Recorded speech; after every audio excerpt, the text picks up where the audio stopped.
Algunas escenas de este programa han sido recreadas. El crimen organizado se extendió por los suburbios de Chicago, dejando a su paso violencia y corrupción. Funcionarios prominentes se dejaron seducir por la avaricia y el poder, haciendo lo que fuera necesario para proteger sus intereses. Todos estaban en la mira. FBI, orden de cateo. Recaería en el FBI la responsabilidad de eliminar la corrupción y encontrar al asesino de una mujer inocente. La evidencia se acumula, no tienen sospechosos evidentes. El centro de comercio es bombardeado. Ted Kaczynski es arrestado.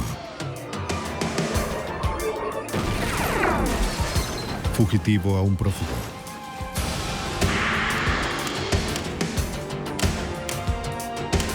Los archivos del FBI. Willow Spring, en Illinois, se parecía a cualquier otra comunidad tranquila del Medio Oeste, pero realmente era uno de los lugares más corruptos del país. Esta pequeña comunidad, justo en las afueras de Chicago, estaba bajo el control del crimen organizado. Soy Jim Kallstrom, es director del FBI en Nueva York. Era solo cuestión de tiempo antes de que la corrupción escalara al asesinato y a la conspiración. Acabar con esto requirió una operación federal de gran complejidad. El plan maestro. La orilla de un canal sanitario en una apartada zona industrial se convirtió en el lugar de un crimen atroz.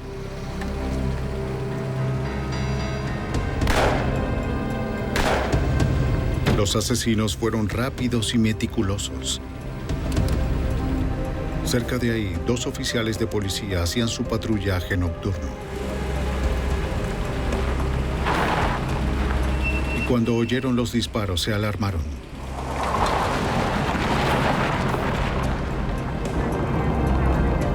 Uno de los oficiales condujo hacia el canal para investigar.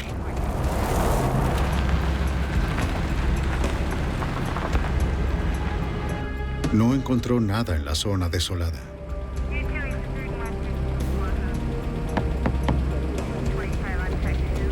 Hola, jefe. En la escena también se encontraba Michael Corbett, jefe de la policía de Illinois, en Willow Spring. Tampoco vio nada. Muy bien. Lo tengo cubierto. Nos vemos más tarde.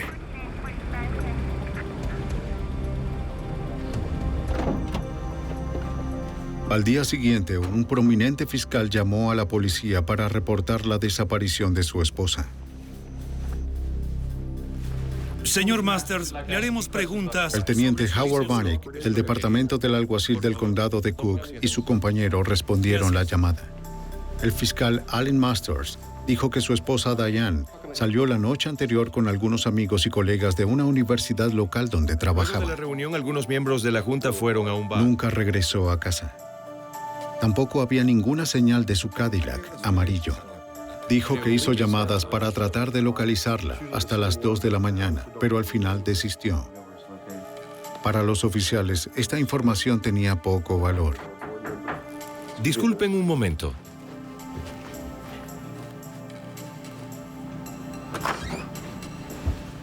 Me están haciendo preguntas sobre... El teniente James Keating, del departamento del alguacil del condado de Cook, se unió a los oficiales. Justo estábamos interrogando al señor Masters sobre su esposa. Le preguntó a Masters si podía revisar la casa. Masters estuvo de acuerdo. No tenía nada que ocultar. Los oficiales continuaron el interrogatorio. ¿Hay algo más que nos pueda decir? Con cierta reserva, Masters ofreció información adicional.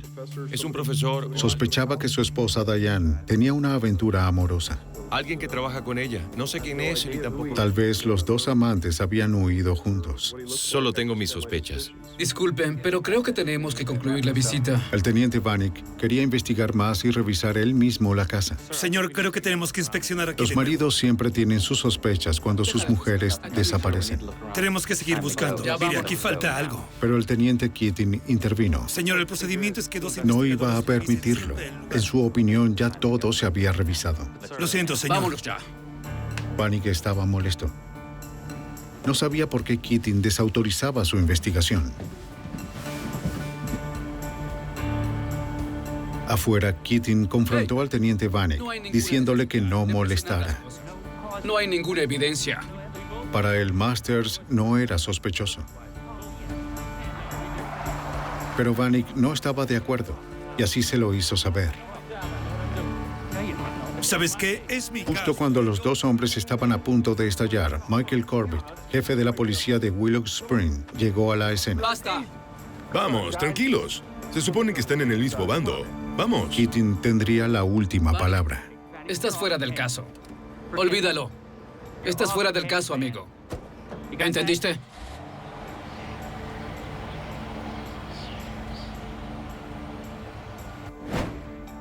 Pero la pregunta continuaba siendo la misma. ¿Dónde estaba Diane Masters?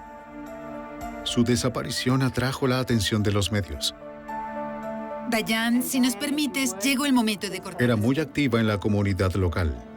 Diane trabajó con mucho esfuerzo para abrir un refugio de mujeres maltratadas. También estaba involucrada en la política local y formaba parte de la junta directiva de la Universidad Comunitaria del Valle de Moraine. No parecía que tuviera ningún enemigo.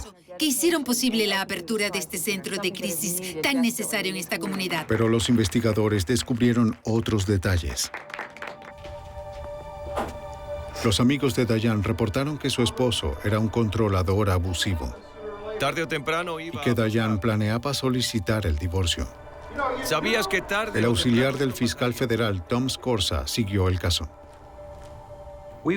Estábamos muy seguros de que lo que había sucedido era que Diane y Allen tuvieron una disputa matrimonial, una disputa habitual que luego escaló hacia algo mucho peor.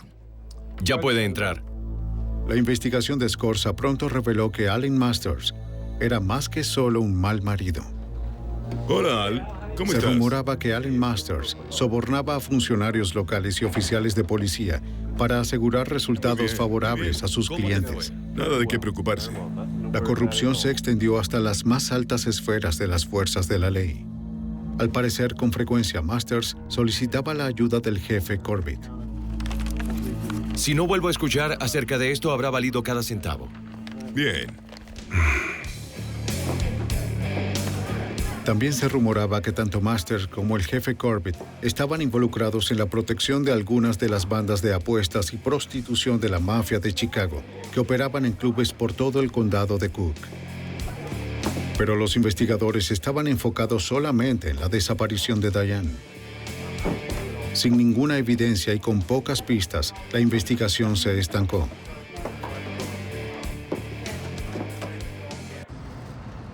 Sin estar al tanto de Allen Masters ni de la desaparición de su esposa, el FBI ya había iniciado una investigación independiente sobre las estafas controladas por la mafia en el área de Chicago. Hola, ¿cómo está? El fiscal federal David Stetler trabajó con el FBI para ayudar a desentrañar la operación de prostitución.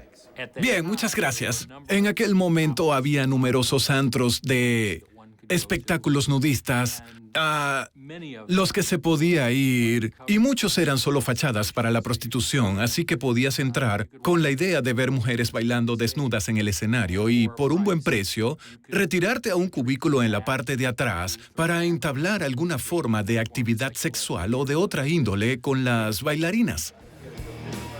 Los dueños de los locales sabían que sus clientes gastarían más en tragos y prostitutas si podían utilizar sus tarjetas de crédito. Es agradable ver caras Pero los nuevas. clientes se mostraban reacios. No querían recibir facturas en sus casas o negocios con cobros de locales nocturnos de mala fama. Por eso los dueños de los establecimientos localizaron compañías de transacciones de tarjetas de crédito que estaban dispuestas a procesar los pagos usando nombres comerciales falsos, pero respetables. El agente especial Ivan Harris de la oficina de campo del FBI de Chicago fue asignado para ayudar a desmantelar los negocios ilegales.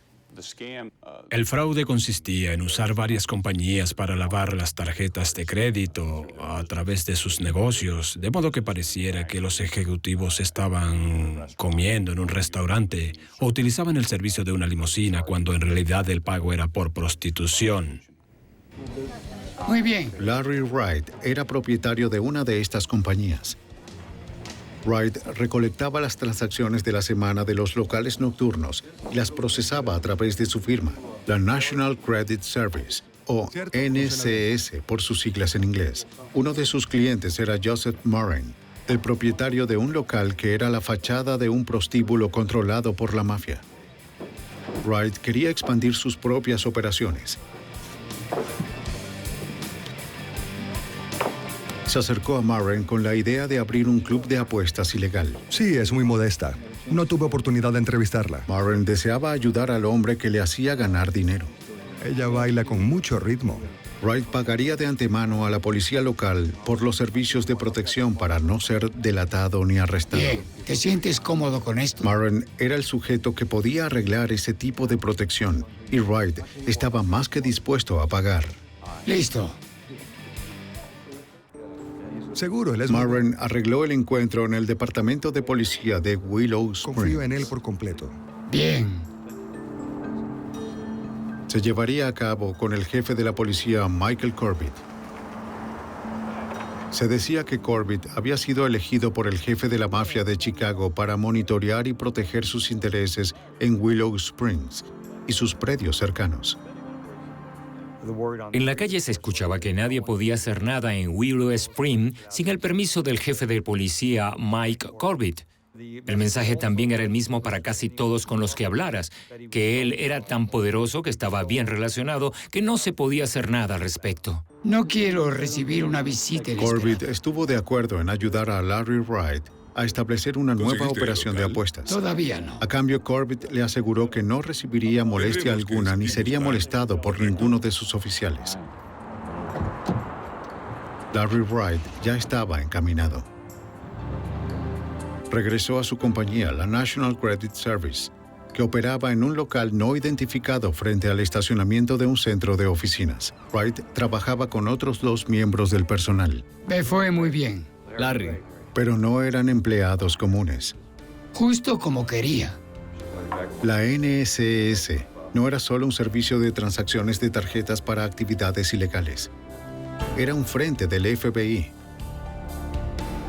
Larry Wright era, de hecho, el agente especial encubierto Larry Denbrough. Él y el FBI estaban usando la NCS para llegar al corazón de la corrupción de Willow Springs. Así es. Mientras los investigadores locales se esforzaban en resolver la desaparición de la esposa de un reconocido fiscal, el FBI estableció una operación encubierta en la pequeña ciudad de Willow Springs, en las afueras de Chicago. Su objetivo, el crimen organizado y la policía corrupta que lo protegía de los arrestos. El trabajo encubierto resultaba laborioso y a veces frustrante. El agente especial del FBI, Larry Denbrough, explica las dificultades inherentes al trabajo encubierto. Durante el transcurso de una operación encubierta, tratas de sumergirte en lo que haces e intentas asumir tu papel porque es necesario que lo hagas si quieres lograr tu meta. A veces observas que las personas hacen algo que en otras circunstancias sería motivo de un arresto inmediato. Pero entonces recuerdas que estás actuando tu parte y que tienes que continuar con el rol que desempeñas. Denbrough escuchó relatos sobre cómo la mafia resolvía sus problemas. No entraré al maletero. Tienes que entrar. Olvídalo, no lo haré. Era rápida y violenta, y su firma inconfundible.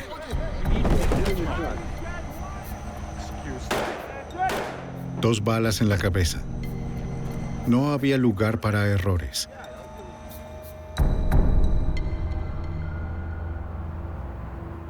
Víctor Spilatro, quien formaba parte del crimen organizado de Chicago, se dirigió a Denbrough en la NCS. Aunque Víctor contaba con poco poder, sus 2 hermanos tenían una influencia enorme en la jerarquía de la mafia. Denbrough empezaba a moverse hacia el centro del violento bajo mundo de Chicago. Los Spilatros eran uno de los nombres más conocidos entre los mafiosos de Chicago. El hermano mayor, Tony, era el jefe de Las Vegas. Representaba los intereses de la mafia de Chicago allá. Había sido una figura notoria con amplia cobertura de prensa por su participación en asesinatos y extorsiones. El agente Denbrough desarrolló rápidamente una reputación como un hombre de negocios efectivo en el lavado de dinero y operaciones de la mafia. Aquí tenemos lo que te hace falta, ¿de acuerdo? Spilatro sabía sobre las actividades de la NCS en los locales nocturnos. Estaban bajo su control. Aprecio lo que estás haciendo por nosotros. ¿Todo va bien con el negocio? Sí, nos va excelente. Le dijo a Denbrough que tendría que pagarle menos para mantenerse en el negocio. Me contenta que aprecies lo que hacemos por ti. Denbrough no tuvo ninguna objeción. Aquí lo tienes. El alcance que teníamos era el de pagar por protección a un grupo muy importante de la mafia, la familia Spilatro. Y esto nos dio cierto estatus, por así decirlo, pero no teníamos autoridad. Éramos empleados cuyo valor consistía en hacerles ganar dinero. El agente Denbrough viajó a un hotel remoto donde se encontró con el agente especial Gordon Brooks, quien supervisó la operación encubierta. Para asegurarse de que la identidad de Denbrough no quedase comprometida, se reunían solo de vez en cuando para intercambiar información. Brooks vigilaba de cerca las actividades de Denbrough. La investigación era tan peligrosa como compleja. No tienes que preocuparte de... El agente avanzó con cautela. Quería continuar ampliando las operaciones encubiertas del FBI. ¿Cómo estás, hermano mayor? Aprovechó cada oportunidad que tuvo para vender la idea de abrir más sitios de apuestas y casas de prostitución alrededor de los suburbios de Chicago. Incluso con el visto bueno de Spilatros, Denbrough aún necesitaba de los permisos y la protección de la policía. Por el futuro. Por el futuro. Se reunió con el propietario de un club nocturno, Joseph Marin, para acordar los detalles de los nuevos locales y asegurar la protección de la policía. Harry, ¿cómo estás? Pero había un problema. Tengo algunas noticias. Su protector, el jefe Corbett, había sido removido de su cargo por el Consejo Municipal de Willow Springs bajo sospecha de corrupción. Vaya. Marin conocía a otro funcionario de la ley de alto rango que podía darles la misma protección que Corbett, el teniente James Keaton, supervisor de la brigada antivicio del condado de Cook. Él trata conmigo. El fiscal federal Tom Scorza no se sorprendió con este nombramiento. La reputación de Keating era bien conocida. Está bien. ¿Tienes confianza en él? Sí. Jim Keating era teniente del departamento del alguacil del condado de Cook, pero en todo caso el rango estaba por debajo de su influencia. Era un oficial muy bien conectado en un departamento muy corrupto. Tenía conexiones con funcionarios de mayor rango que también eran corruptos, así que era un personaje clave. Con Corbett fuera de la escena, el FBI apuntó a Keating. Denbrough se reunió con él en un restaurante en las afueras de Willow Springs. De verdad, así me concentro en mi trabajo. Keating dijo que no tenía ningún problema en ayudar a Denbrough a expandir sus operaciones. Una cosa que tienes que entender... Pero cada movimiento que Denbrough hiciera tenía que ser aprobado por él. Advirtió a Denbrough que jugara limpio con él y su gente. Me dijo que lo único que no toleraría era que lo traicionaran. Afirmó que si esto sucedía, encontrarían mis piernas en una calle y mi cabeza en otra. De acuerdo a las instrucciones del FBI, Denbrough propuso otra operación. Un local nocturno que sería una fachada para la prostitución.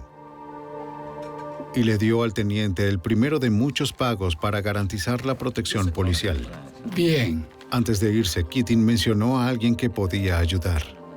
En la zona de Springs. Un abogado llamado Allen Masters. Lo aprecio. Aunque no tenía conexión directa con Allen Masters, Denbrough había escuchado al jefe Corbett mencionar su nombre. Sabía que Allen Masters era un reconocido fiscal del sur de Chicago que tenía una gran reputación por hacer que sucedieran las cosas, en particular en el sistema de justicia local. Y tenía fama de no escatimar el pago de sobornos para lidiar con cualquiera que necesitara. Denbrough continuó sus encuentros con el supervisor del caso, el agente especial Gordon Brooks. Denbrough necesitaba saber todo lo que fuera posible sobre Allen Masters y su relación con Keating y Corbett. Ahora estás con Corbett. Tanto el FBI como los fiscales establecieron de inmediato una jerarquía dentro del círculo corrupto. Está bien, estás labrándote un camino hasta aquí. Así es. Corbett manejaba todo en Willow Spring, pero cada vez que tenía que hacer algo más allá del condado de Cook, tenía que pedirle permiso a Keating. Y Keating, a su vez, tenía que revisar todo con Allen Masters para asegurarse de que las cosas se manejaran a nivel de la corte. A medida que la actividad criminal de Allen Masters se hacía evidente, el FBI empezó a observar con más detenimiento el posible papel que desempeñó en la desaparición de su esposa. Los dos casos únicos comenzaron a entrecruzarse y los objetivos de Denbrough se ampliaban. Las autoridades controlan todavía 3 Era un condados. sospechoso de la desaparición de su esposa. Creíamos que si desarrollábamos una relación con él, podría surgir algo que diera beneficios a toda la investigación. Denbrough descubrió que Allen Masters, al parecer, les pagaba a varios jueces locales a cambio de veredictos favorables. Ahora requerimos la audiencia y el caso Sanderson necesita tomar el curso que queremos. ¿Estamos de acuerdo en esto, juez? Los agentes especulaban que Diane pudo haber presenciado las actividades ilegales de su esposo y lo amenazó con exponerlo. No creo que eso vaya a ser un problema. Por aquí, señor. Entonces, en un intento de obtener información sobre la desaparición de Diane, Denbrough centró sus esfuerzos para infiltrarse en la red de corrupción que rodeaba Willow Springs. Conseguimos a alguien. Se reunió con Keating semanas después de iniciar su plan para abrir el club. Reclutamos un buen gerente. De nuevo, Keating mencionó que su amigo Allen Masters podía ayudar. Él resuelve todo. Denbrough aprovechó la oportunidad para tocar el tema de la esposa de Allen. Keating habló poco al respecto, pero de pronto añadió un comentario inusual. El mismo plan que tuvimos con el Probablemente escuchó. Hablamos sobre la desaparición de la esposa de Masters y Keating dijo, bueno, desapareció el día antes de que solicitara el divorcio. Muy conveniente. Bromeamos sobre qué tan conveniente era esa circunstancia. Denbrough fue cauteloso al no ir más lejos, temiendo que Keating pudiera sospechar. ¿Lo conoces desde hace tiempo? ¿Has trabajado con él, sí? Sí, él puede. Mientras finalizaba la reunión, Keating le dio el teléfono de Allen Masters y le dijo que el abogado esperaba su llamada. Y tú no vas a estar implicado. Solo me falta arreglar esto. Haré lo mismo. Procedió a entablar el encuentro con Allen Masters. Hola. Señor Master, le habla Larry Wright. El fiscal accedió a ayudar a aprobar los permisos necesarios y los documentos legales, lo que implicaba el soborno de funcionarios y asegurarles protección. Hemos estado trabajando con mucho esfuerzo por un tiempo. Me parece... Masters sugirió que se vieran. Muy bueno. El encuentro se estableció para la semana siguiente, el lunes 13 de diciembre. Bien, espero verlo pronto. Creo que tal vez podríamos hacer negocios juntos. Bien, gracias. Adiós.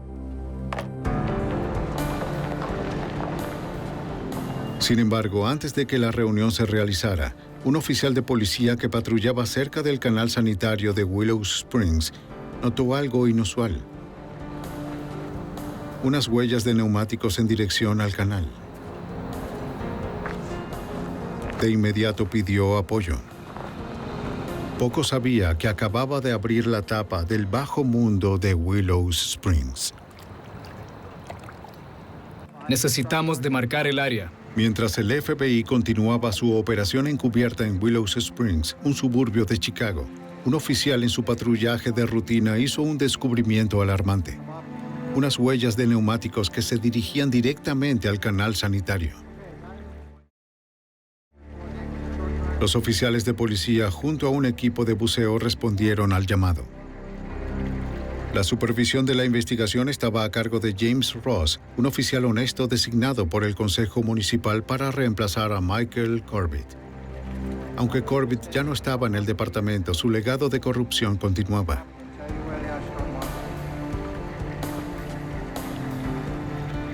Bajo la superficie, los buzos encontraron un estacionamiento submarino. 82 autos alineados en el fondo del canal contaminado. El fiscal federal Tom Scorza creía saber por qué los autos estaban ahí y quién podía beneficiarse por permitir que fueran desechados sin ninguna investigación policial. Se les conoce como los cobradores de seguros. Son gente deseosa de obtener dinero de sus vehículos cuando ya no valen mucho, que encuentran la manera de hacerlos desaparecer para luego reportarlos como robados y cobrar así el seguro. Me parecía que había sido Corbett quien aprobó el hundimiento de los autos en el canal de Willow Springs. Durante la noche, un tercer vehículo fue dragado, el Cadillac amarillo. La matrícula era DGM-19, muy conocida en Willow Springs. Estaba registrada a nombre de Diane Masters. El teniente Keating del departamento del alguacil del condado de Cook llegó a la escena. El jefe Ross se sorprendió de que alguien de la brigada antivicio hubiera sido notificado. Le preguntó a Keating qué hacía allí. Keating no le respondió. Justo ahí. Los oficiales continuaron examinando el Cadillac. Cuando abrieron el maletero, encontraron un cadáver descompuesto. Ross ordenó de inmediato que tanto el auto como el cuerpo fueran llevados a un estacionamiento de la ciudad, donde podrían examinarlos a fondo para encontrar posibles pistas. La decisión de no utilizar el garaje de la policía estaba más que justificada. El jefe Ross conocía las amplias implicaciones potenciales de este caso, al punto de no poder confiar ni siquiera en sus propios oficiales. Con menos personas alrededor, mejor.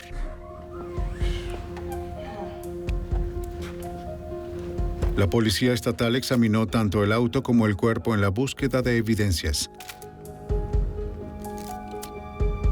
Encontraron el casquillo de una bala calibre 22 en el maletero.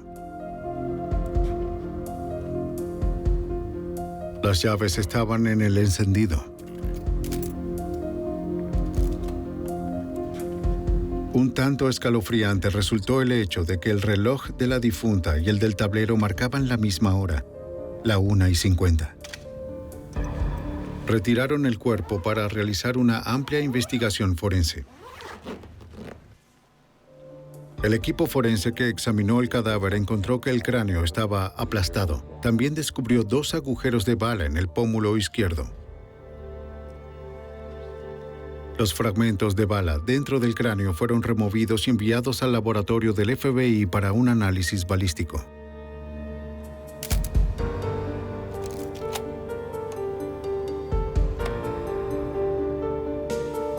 Los registros dentales confirmaron lo que todos suponían. El cuerpo encontrado en el maletero era el de Diane Masters. Una investigación de 9 meses sobre la desaparición de Diane era ahora una investigación de homicidio. Sí. El jefe Ross llamó al detective del condado de Cook, John Reed, para que trabajara en el homicidio. Lo haría en equipo con el FBI, que ahora asumía la investigación del asesinato. El detective Reed no confiaba siquiera en sus amigos cercanos del departamento. Fue informado de que a través de una operación encubierta de la NCS, los oficiales de la ley estaban siendo investigados por corrupción. Es el único hombre en el Y departamento algunos se relacionaban con Allen Masters, quien ahora era el principal sospechoso del asesinato de Diane. Me gustaría revisarlos. Está bien. Hablábamos justamente de... Mientras el agente Harris y el detective Reed iniciaban la investigación del homicidio, el agente Denbrough continuaba con su operación encubierta. La hora y el lugar de nuestra reunión. Contactó a Allen Masters para confirmar el encuentro donde hablarían sobre el club nocturno. Tendré que estar en la corte mañana. Lo siento. Masters se escuchaba evasivo y parecía distraído. Para usted. Tal vez podamos hacer algo entonces, pero deme algo de tiempo. Canceló la reunión. Bien, gracias, señor Wright.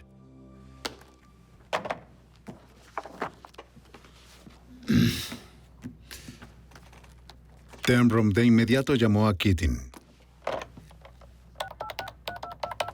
Mientras el FBI grababa la conversación, él esperaba que Keating explicara la razón por la cual Masters mostró un comportamiento tan evasivo. Me preguntaba si tenías alguna información al respecto. Como te dije, siempre está muy ocupado. ¿Qué tal si me vuelves a llamar en 3 o 4 semanas? Pero Keating estaba críptico. Le dio instrucciones a Denbrough de no molestar más a Masters. Tenían demasiados problemas con los que lidiar. Bien, hasta luego. Hasta luego. El nuevo local tendría que esperar.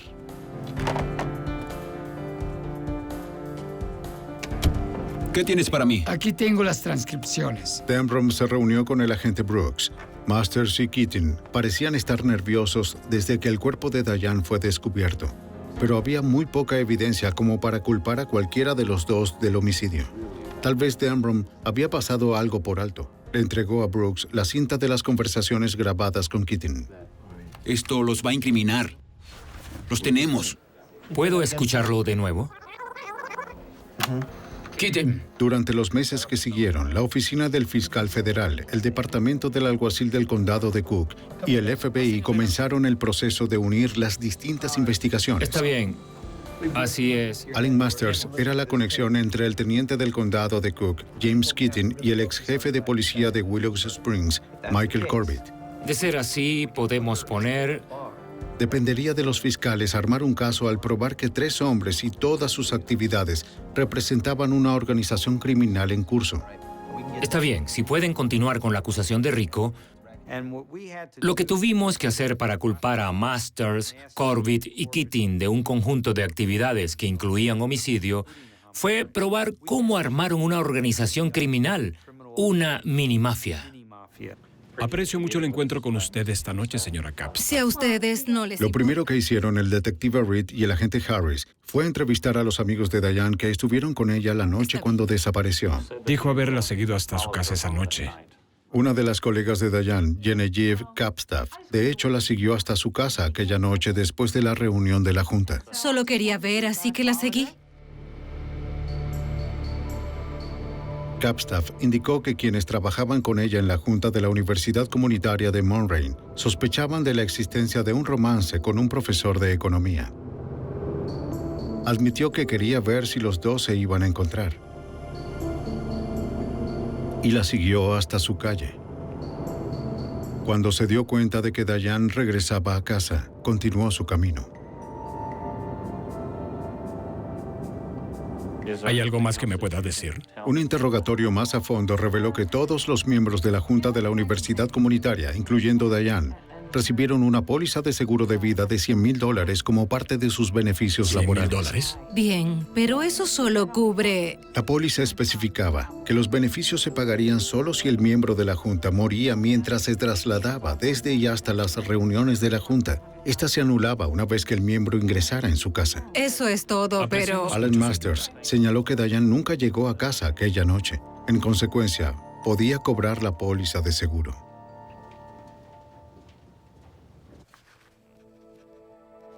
Unos meses antes de que el cuerpo de Diane fuera encontrado en el maletero de su vehículo, Masters llenó el reclamo de la empresa de seguros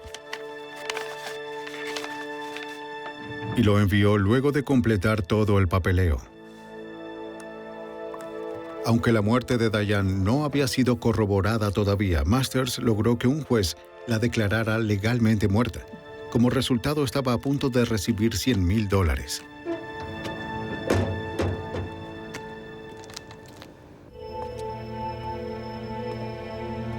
Allen Masters se volvía rápidamente el principal sospechoso del FBI en el homicidio de su esposa Diane.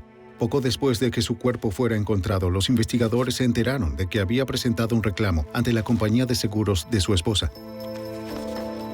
En unos pocos meses, 2 cheques fueron enviados por un monto de $50,000 cada uno. Si los agentes federales y los fiscales podían probar que Masters era el responsable de la muerte de su esposa y que además recibió beneficios por esto, sería un elemento adicional que demostraría que tanto él como sus cómplices estaban involucrados en una operación criminal en curso. El homicidio en un caso federal de asociación criminal conlleva mucho más tiempo de cárcel que un cargo estatal. Mientras la investigación comenzaba a tener un enfoque más preciso, los agentes del FBI que trabajaban en la operación encubierta recibieron malas noticias. Escuchen, hay que avanzar más rápido en esto. El Washington Post recibió noticias sobre la operación. Miren, tenemos un problema. Casi llegamos a un punto donde realmente podemos tener cierto impacto. El Post le dio 3 semanas al FBI para que cerrara la operación encubierta antes de publicar la historia. Los agentes no tenían otra opción que llevarla a su fin lo más pronto posible. Me gustaría que me hicieras un favor. Para el fiscal federal David Stetler, el momento no podía ser mejor. El proyecto siguió su curso y la mayor parte de la información que cualquiera hubiera podido obtener se recopiló, pero para garantizar la continuidad de la operación se necesitaba cierta evidencia adicional. También podía ocurrir que la evidencia reunida hasta el momento se volviera obsoleta.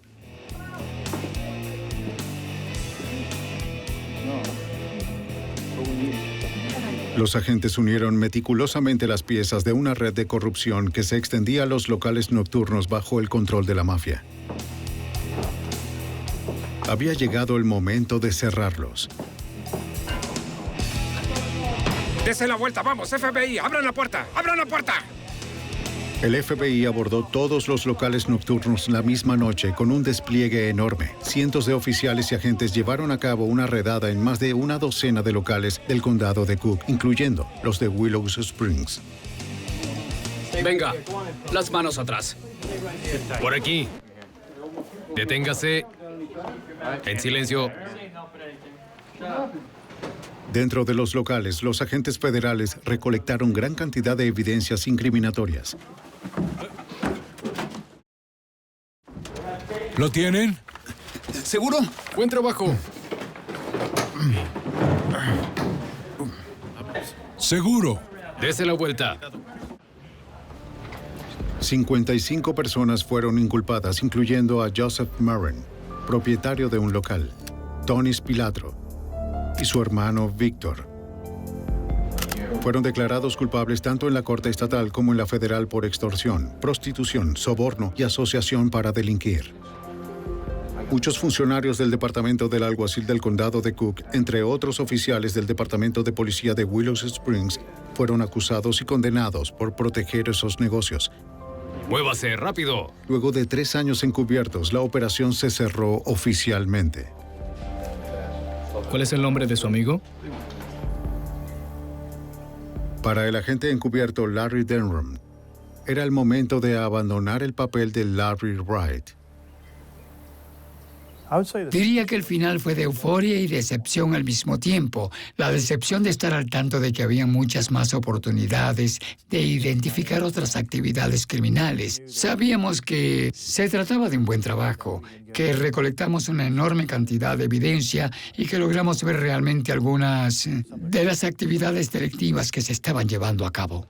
Alan Masters. Las autoridades locales, el FBI y los fiscales ahora podían enfocarse exclusivamente en la investigación del homicidio de Diane Masters. Ella dijo que él la golpeaba. Continuaron interrogando a sus amigos y asociados, incluyendo con quien supuestamente tenía un amorío. También hubo otras El profesor de economía, Jim Koselniak, confirmó que él y Diane tenían una relación. También indicó que Masters abusaba de Diane física, mental y emocionalmente. Vivía con miedo de su marido. Nos tomamos una copa. Diane le dijo que planeaba solicitar el divorcio. Koselniak también tenía razones para temerle a Alan Masters. Una noche, Koselniak y Diane salieron a tomar una copa en un bar local. Recordó que Diane llamó a casa para ver cómo estaba su hija. Y en lugar de la niñera, Allen inesperadamente contestó el teléfono. ¿Allen? Sospechaba que estaba con su amante. No sabía que... Y enseguida la amenazó. Llamaba para saber de Andra. Juró que la destruiría.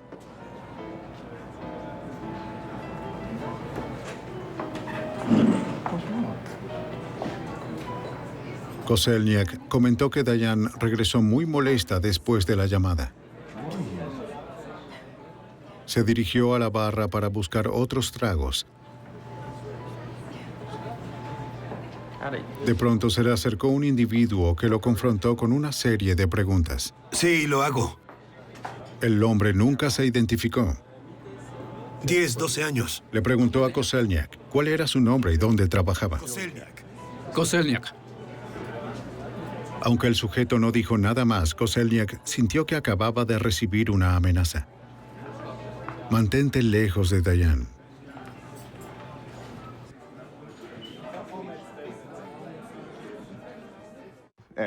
Koselniak más tarde reconoció al sujeto como el teniente James Keating. Dijo que la noche de la desaparición de Dayan, ella lo llamó y le advirtió que no la buscara. Así que fue un movimiento inusual de su Solían parte. salir después de las reuniones de la Junta.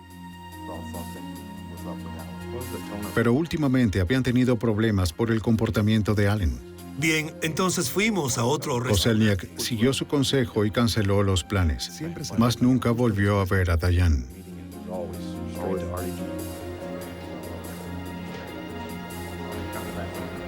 De hecho, viene en camino. El agente Harris y el detective Reed continuaron el interrogatorio de los testigos. Hola, me alegra que haya podido venir. Descubrieron que Masters contrató un detective privado para vigilar a Dayan. Logramos que cooperara con nosotros un individuo llamado Ted Nicasa, quien había sido el investigador privado de Allen Master. Master le pidió a Nicasa que colocara un micrófono en el teléfono de su casa porque sospechaba que su esposa tenía una aventura. Tengo algunas cintas. ¿Qué tienes para mí?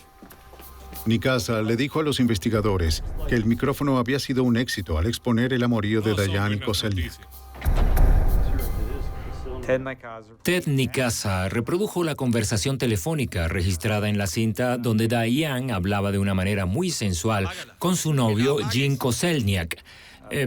Según Nicasa, después de escuchar la cinta, Allen Masters declaró su intención de matar a Dayan y de buscar a Keating para que pareciera como un accidente. Allen Masters quería que mataran a su esposa y tenía los recursos para salirse con la suya.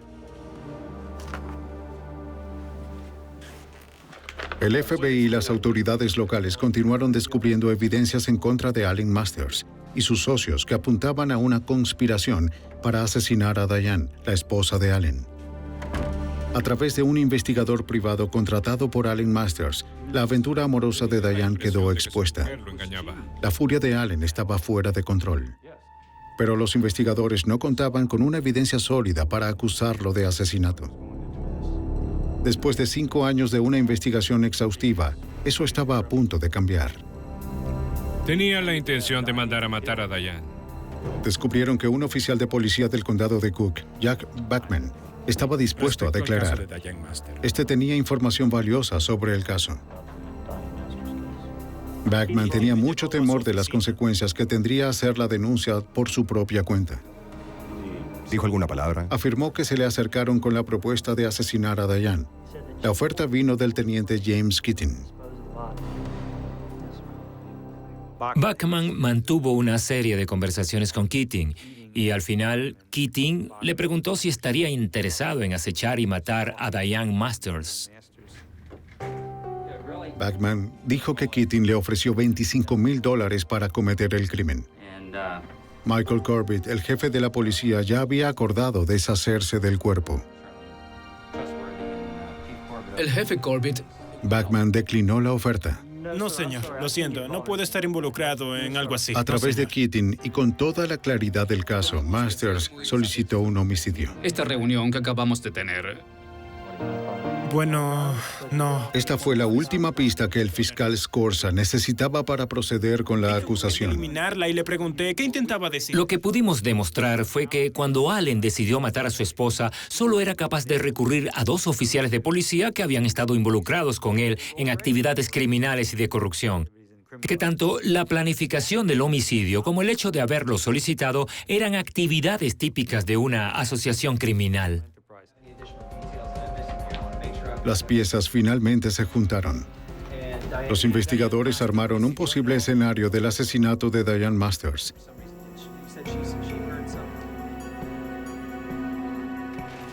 Allen Masters consiguió al asesino que eliminaría a Dayan y a su novio cuando se encontraran de nuevo para beber unas copas luego de la reunión de la Junta.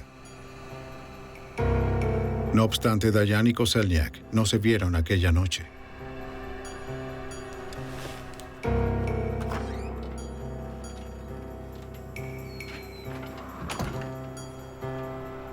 Llegas tarde a casa.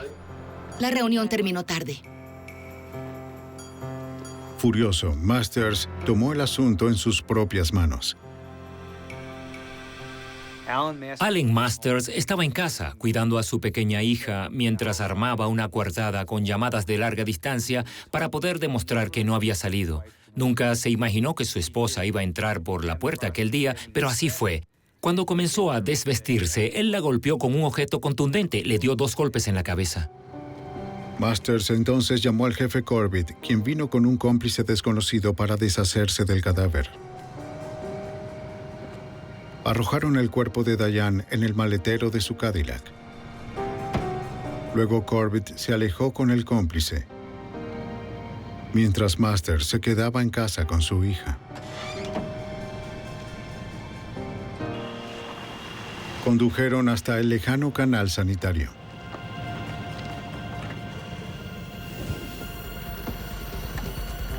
Cambiaron la hora del reloj de Diane para despistar a los investigadores en caso de que el cuerpo fuera encontrado. Luego le dispararon 2 veces en la cabeza. Querían que pareciera un ataque de la mafia. También cambiaron la hora del tablero del auto para la 1:50. Allen Masters aseguró que a esa hora se encontraba al teléfono para poder corroborar su coartada. Corbett y su cómplice arrojaron el Cadillac en el canal.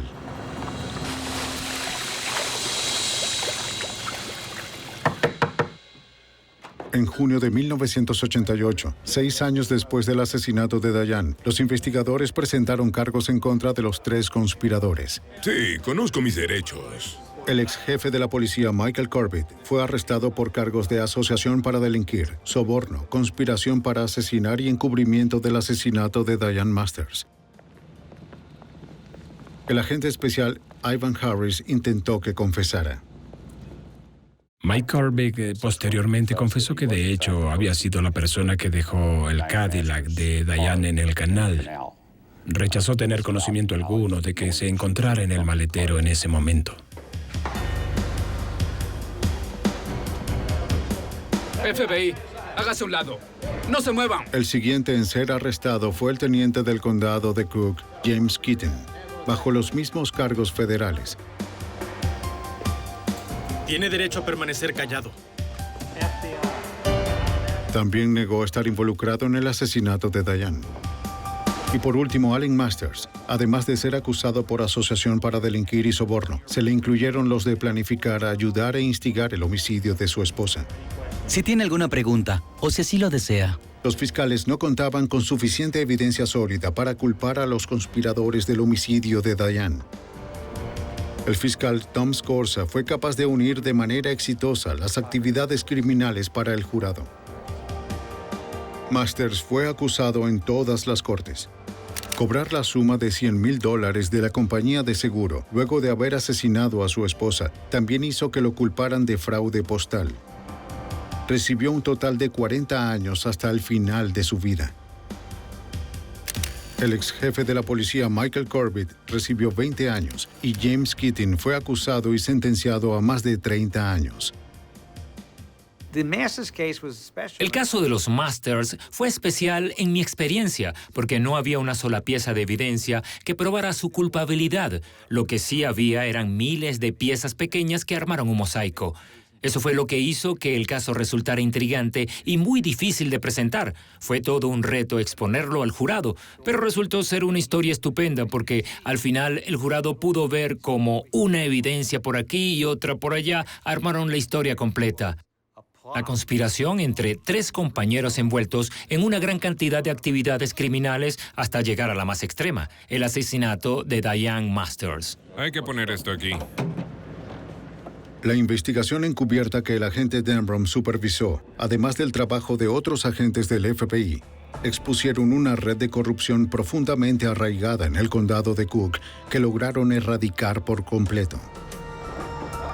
Al eliminar estos brotes de corrupción, los habitantes de los suburbios de Chicago ya no tuvieron que convivir con la ilegalidad que los amenazaba con destruir su comunidad.